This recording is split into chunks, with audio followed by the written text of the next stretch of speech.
Hey everybody, this is a quick video in case you have a Hoover brand washing machine and it's giving you an error E09 and you're wondering what is this error and what do I need to do to get rid of it?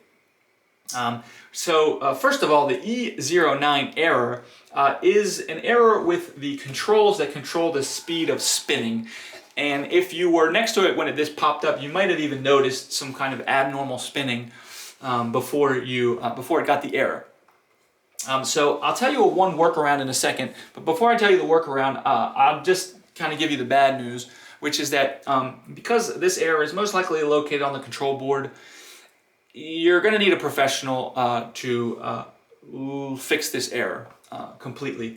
So you're going to need to call your technician, make an appointment to have them come out. But while you're waiting for them to come out, one potential workaround that might work that I would try is to try running cycles on different speeds and see if you can't get a cycle that will work for you in the meantime. Like a very slow, like a gentle cycle might work for you while you're waiting to get it fixed so that it can work on all the different cycles.